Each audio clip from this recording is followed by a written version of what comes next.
request to Congress for critical security, economic, and humanitarian assistance to help Ukraine continue to counter Putin's aggression, and at a very pivotal moment. We need this bill to support Ukraine in this fight for freedom, and our NATO allies, our EU partners, they're going to pay their fair share of the cost as well, but we have to do this. We have to do our part as well, leading the alliance. The cost of this fight is not cheap, but caving to aggression is going to be more costly if we allow it to happen. We either back Ukrainian people as they defend their country, or we stand by as the Russians continue their atrocities and aggression in Ukraine. Every day the Ukrainians pay for the price, and the price they pay is with their lives for this fight. So we need to contribute arms, funding, ammunition, and the economic support to make their courage and sacrifice have purpose so they can continue this fight and do what they're doing. It's critical this funding gets approved, and approved as quickly as possible. You know, long before Russia launched its brutal invasion, I made clear how the United States would respond, predicted they would invade, and they surely did. We said we'd not send U.S. troops to fight Russian troops in Ukraine, but we would provide robust military assistance and try to unify the Western world against Russia's aggression. I said I would impose powerful sanctions on Russia, and that we'd destroy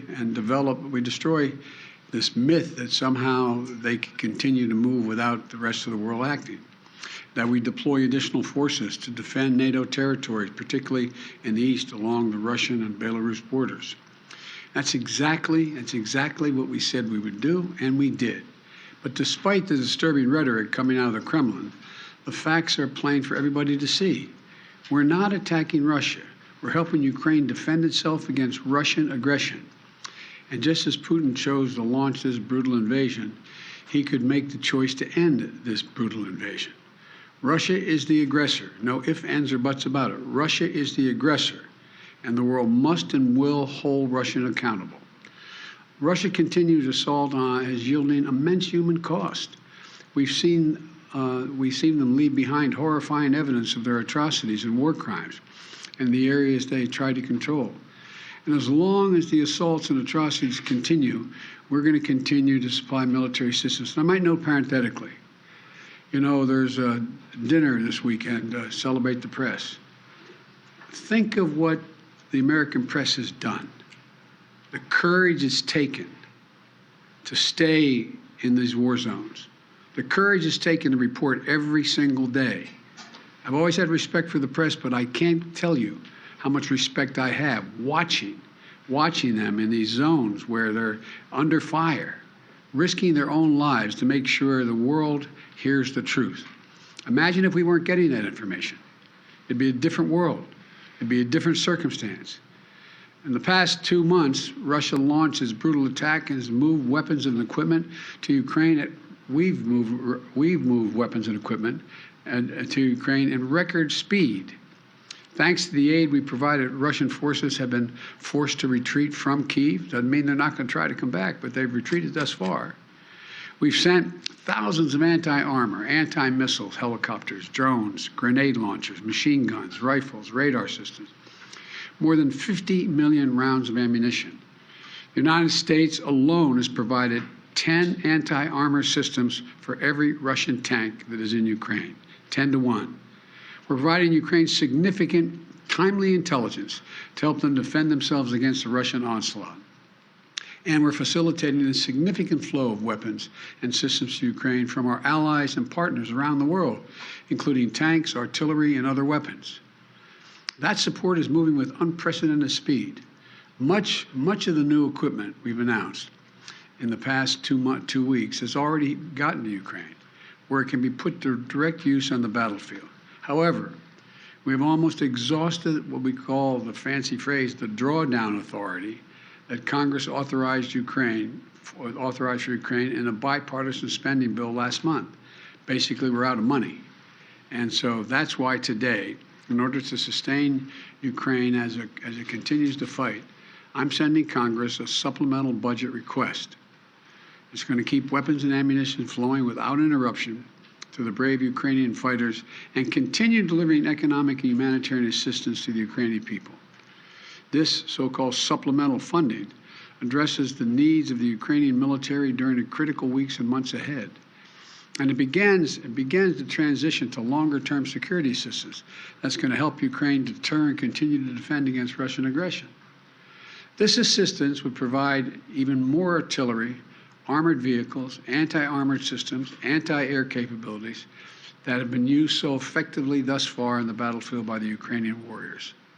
You know, and it's going to deliver much-needed humanitarian assistance as well as food, water, medicine, shelter, and other aid to Ukrainians displaced by Russia's war, and provide aid for those seeking refuge in other countries from Ukraine. It's also going to help schools and hospitals open. It's going to allow pensions and social support to be paid to the Ukrainian people so they have something in their pocket. It's also going to provide critical resources to address food shortages around the globe. Ukraine was one of the world's largest agricultural producers. It typically grows 10% of all the wheat that's shipped around the world. Putin has asserted sanctions are blocking food from Ukraine and Russia getting on the market, the sanctions we've imposed on Russia. Simply not true. Putin's war, not sanctions, are impacting the harvest of food and disrupting the movement of that food by land and sea to nations around the globe that need it. This funding is going to help ease rising food prices at home as well and abroad caused by Russia's war in Ukraine. It's going to help support American farmers produce more crops like wheat and oilseed, which is good for rural America, good for the American consumer, and good for the world. And this supplemental request will use the Defense Production Act to expand domestic production and the reserve of critical materials like nickel and lithium that have been disrupted by Putin's war in Ukraine and that are necessary to make everything from defense systems to automobiles. And I hope Congress will move on this funding quickly. I believe they will. I want to thank Congress, Democrats and Republicans, for their support of the people of Ukraine. And next week, I will be in Alabama to visit Lockheed Martin plant that manufactures the Javelin anti-tank missile we've been sending to Ukraine, and to thank the American workers, thank them for producing the weapons that help stop Russia's advances in Ukrainian cities like Kyiv. Their hard work has played a critical role in ensuring Putin's strategic failure in Ukraine, and they should know that we know it. In addition to this supplemental funding, I'm also sending to Congress a comprehensive package that will enhance our underlying effort to accommodate the Russian oligarchs and make sure we take their ill-begotten gains. We're going to accommodate them. We're going to seize their yachts, their luxury homes, and other ill-begotten gains of Putin's kleptocracy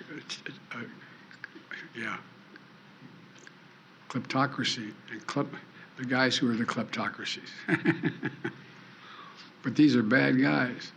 This legislative package strengthens our law enforcement capabilities to seize property linked to Russia's kleptocracy. It's going to create new expedited procedures for forfeiture and seizure of these properties. And it's going to ensure that when the oligarchs' assets are sold off, funds can be used directly to remedy the harm Russia caused in their help build Ukraine.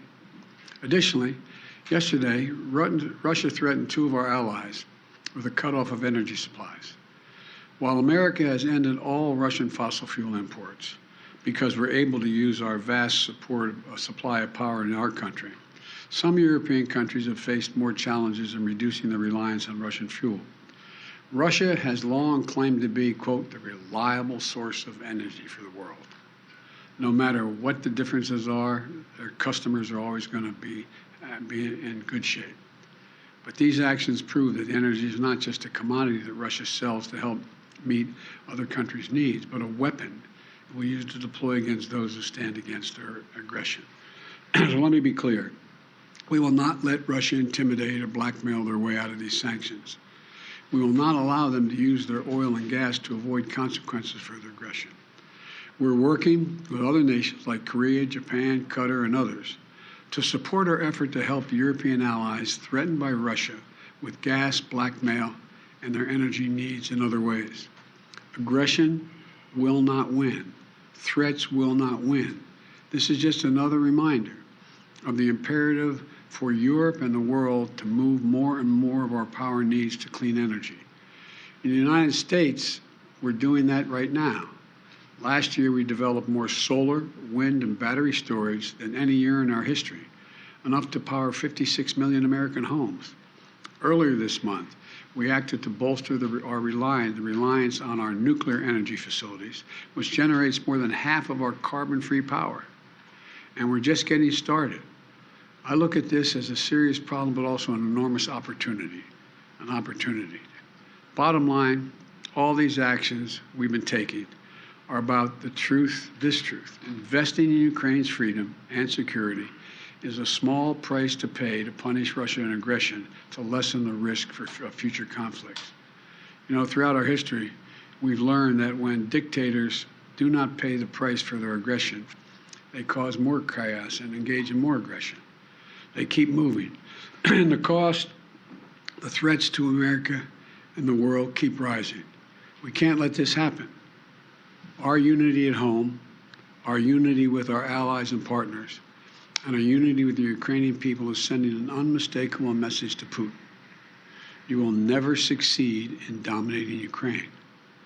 Finally, we're going to continue to deliver critical support to Ukraine. We must also not let our guard down in our fight against COVID-19 at home and abroad. That's why I'm again urging Congress to act on my request for $22.5 billion in emergency resources so the American people can continue to protect themselves from COVID-19. The reason we were so successful in the past is because I was able to work with drug manufacturers to order significant quantities of material we needed ahead of time to get in the front of the line. Without additional funding, we can't pre-order the amount of vaccines we need, and we risk losing our spot in line for vaccines that target multiple variants. We're running out of supply for therapeutics, like antiviral pills that we desperately need. Without additional funding, we're unable to purchase a life-saving treatment for the American people. We've donated more vaccines and treatments to the world than all other nations in the world combined. If the U.S. won't do it, no one else is really going to step up and do it. Without additional funding, the United States won't be able to help stop the spread around the world and close off ongoing sources of the supply chain disruptions. Look, let's get both of these critical tasks done. No delays, no excuses, just action, now. Thank you all. Thank you. Mr. President, what's your message to refugees on the... Go ahead. No, you go. Okay. Watch your head, man. You're going to get hurt. Just turn that camera on. He's a gentleman. Mr. President, I wanted to ask what your message is to Ukrainian refugees on the southwest border and those that are trying to flee Ukraine from the violence. We have made a direct means by which they can get from Europe, from Ukraine, directly to the United States without going to the southern border. In the meantime, in the southern border, we're trying to work through and make sure that it's an orderly process they're able to get in. But just so you know, we have said there's no need to go to the southern border. Fly directly to the United States. We set up a mechanism whereby they can come directly with the visa. Mr. President, thank you. How worried are you by a growing number of Russian comments in the media and among some of their officials painting this conflict as actually already a conflict between NATO, the US, and Russia? And they're painting in very alarmist terms, talking of nuclear weapons, saying it's a life or death struggle, etc. And just separately, or connected to that, Lavrov himself says it's already a proxy war, not a direct war, but a proxy war. So are either of those two things true, and do they worry you, those statements?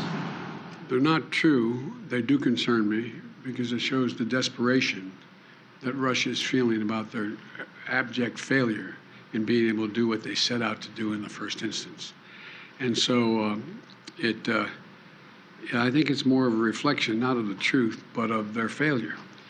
And so instead of saying that the Ukrainians equipped with some capability to resist Russian forces are doing this, they've got to tell their people the United States and all of NATO is engaged in taking out Russian troops and tanks, etc. So it's number one, it's an excuse for their failure. But number two, it's also, if they really mean it, no one should be making idle comments about the use of nuclear weapons or the possibility of the need to use that. It's irresponsible. But Mr. President, on that, Mr. President, Russia. Mr. President, back on the border, Title 42, a number of your Democratic friends are pressuring the White House to maintain that policy. Can you give us a straight answer whether they're going to heed that request or you're going to get rid of it? I can give you a straight answer. We had proposed to eliminate that policy by the end of May. The court has said we can't so far. And what the court says we're going to do, the court could come along and say we cannot do that, and that's it. Mr. President, you say that this is not a proxy war, but Russia clearly disagrees. They say that war means war. So how concerned are you that they may start to act accordingly, even if you disagree? We are prepared for whatever they do. What options do you have to ensure Poland and Bulgaria have sufficient supplies of gas?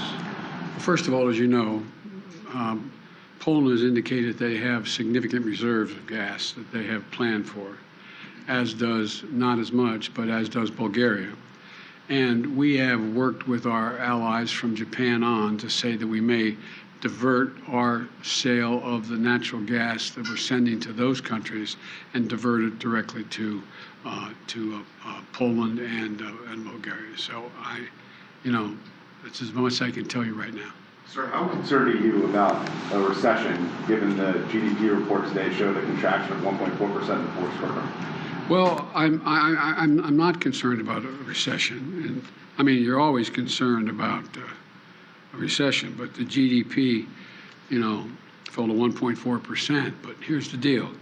We also had last quarter consumer spending and business investment and residential investment increased at significant rates, both for leisure as well as hard products, number one. Number two, unemployment is the lowest rate since 1970. A record 4.5 million businesses were created last year.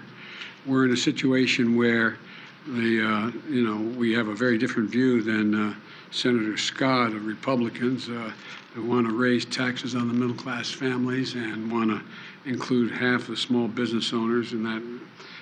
So I think what you're seeing is enormous growth in the country that was affected by everything from COVID and the COVID blockages that occurred along the way. Now, you always have to take a look, and no one is predicting a recession now. Some are predicting there may be a recession in 2023. I'm concerned about it, but I know one thing, that if our Republican friends are really interested in doing something about dealing with the economic growth, and they should help us continue to lower the deficit, which we've done last year over $350 billion. They should be willing to work with us to have a tax code that is actually one that works and everybody pays their fair share. And they should be in a position where you shouldn't be raising taxes on middle-class folks. You should be raising taxes on people who everyone acknowledges that the vast majority of Republicans aren't paying their fair share. I've said it 100 times. You have, 50 major corporations of the Fortune 500 companies made $40 billion last year, didn't pay a single penny. No one under our proposal, making their $400,000 a year, will see a penny in their taxes go up, not one penny. Mr. President, about tying COVID aid and Ukraine aid. Do you think COVID aid and Ukraine aid should be tied together in legislation? Well, I don't care how they do it. I'm sending them both up. I mean, they can do it separately or together, but we need them both. Mr. President, Majority Leader Schumer said yesterday that you're, quote, getting closer to using executive authority to cancel up to $50,000 in student loan debt. Can you confirm that? What exactly are you looking to plan to do here in the coming You mean my months? spokesman said that? Majority Leader Schumer. Look, number one, first thing we did was reform the system that was in place that didn't work for anybody, that allowed people to write off debt if they engaged in public service. We have almost 1,785,000, don't hold me the exact number, I'll get the number, 700 and some thousand have had debt forgiven, their whole debt forgiven because of their work working in either as teachers or other means by which they qualify. And we continue to make that easier. Secondly, I am considering dealing with some debt reduction.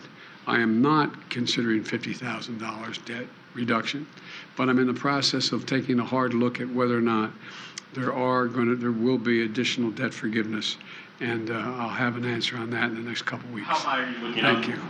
Thank you, guys. Thank you Thank very you, much. guys. Thank you. Thank you, Thanks, Mr. sir. President. Appreciate it. Thank you, Mr. President.